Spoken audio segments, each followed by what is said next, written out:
It's so nice knowing that even with a new set coming out, my Arasana deck should be fine for Ascent Boston. I don't really need to go ahead and brew anything ahead of time. I can just go ahead and continue to play this. Oh, they just posted the new Banned and Restricted update. I should look at that.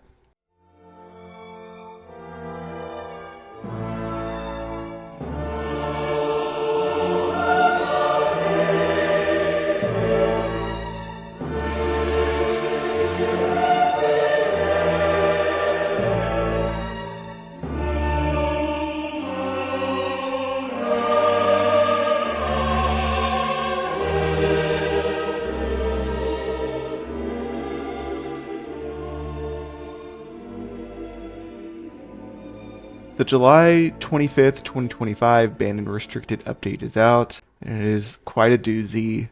I'm not salty. No. I'm not salty. It's fine. It's fine. Never been salty. Not a single day in my life. The July 25th, 2025 Banned and Restricted. May have seen this already. If not, let me get you up to speed. Polaris errata. Lost in Thought. Category 3. Banned. Tidestone Bovine. Category 1. Whatever. Alright, so let's get into this. Polaris, Twinkling Cauldron. As an Arasana player, this card is near and dear to my heart.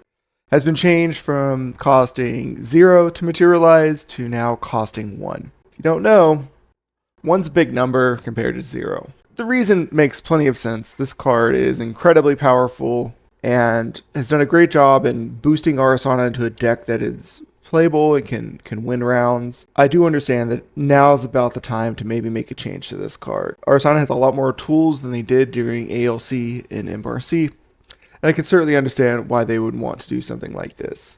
They've also mentioned something here that I think is kind of weird, and this comes in this sentence here. Let me read this for you.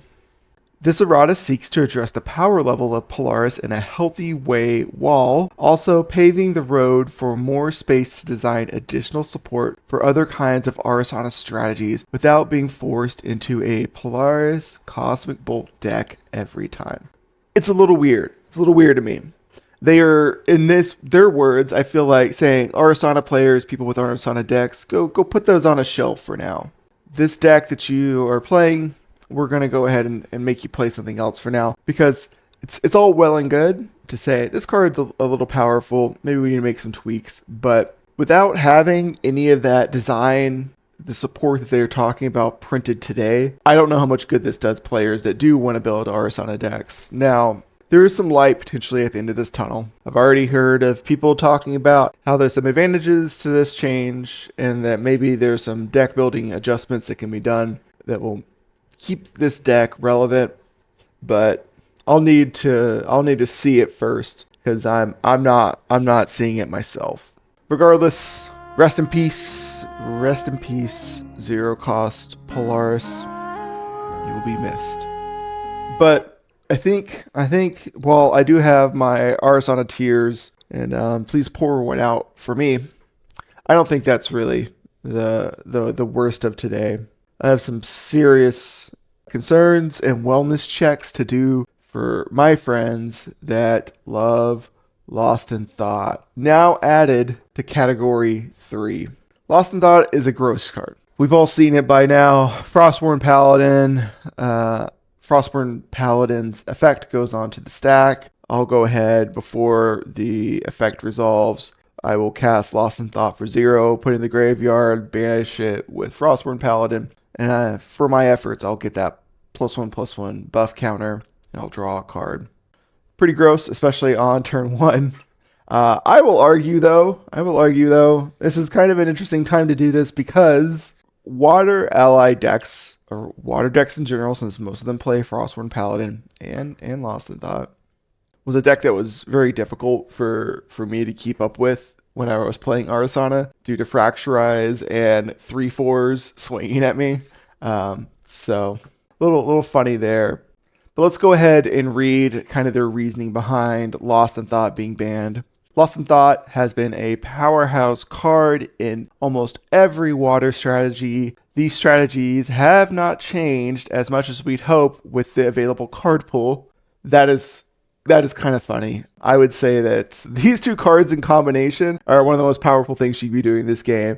And I don't know why they would have ever believed that the card pool expanding would change that fact. It's one of those two card combos that was a staple. And without the game power creeping quite hard, I don't know when that would have ever changed.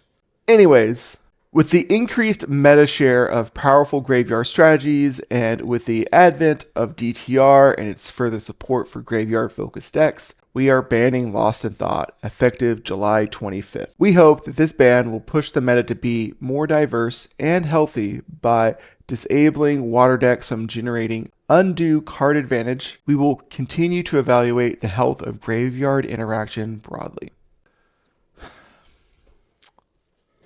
This card receiving a ban is not that surprising. It's unfortunate though, because I felt like it was part of the coolness of playing a water deck. And this is somebody that doesn't play water, but it's one of the coolness. And also I'll mention this card with Frostborn Paladin. We all know that this is gross. However, this card with Frostborn Paladin helps get games over with. And that is still to this day, I feel like sometimes a struggle for water decks to actually just close out games and finish rounds. I hate to see this go. It sounds like the developers are in the mind frame that DTR is providing enough support for decks like water decks that do want to be graveyard focused, that maybe they don't need these types of effects to actually be able to close out games. I'm not sure yet. I really haven't brewed with DTR yet. But it is kind of shocking to me to see a card like Lost in Thought gone so quickly, right before the new set comes out. What this tells me, though, is that maybe the playtest team has found some water graveyard decks that, within combination with Lost in Thought, are just absolutely disgusting. And that very well might be the case here, is that they're saving us from what might be the next Razor Gale 3 Visits deck.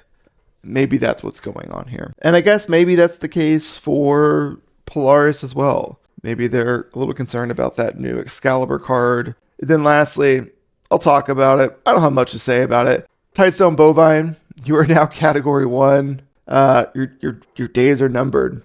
Your days are numbered. No, I think while this card is very good, I don't see the reason why it would ever get to category 3. I think it'll probably sit right here at category 1. But I really do feel for people that have purchased the CPR or have the CPR Lost in Thoughts. That was an incredibly expensive card. Now reserved for, I guess, sitting in binders. It's very unfortunate. So I hope no one is super discouraged by that ban. I'm sure some are, but hopefully you're able to push through it, find new decks, innovate, and continue to enjoy the game. But that is it for me today. Thank you everyone for watching. And I also very much appreciate people that like and subscribe to my channel. It's a big way to help me grow, make sure that my videos are being seen in the algorithm. So thank you very much for doing that for me. And I'll have more content for you soon. All right. Peace.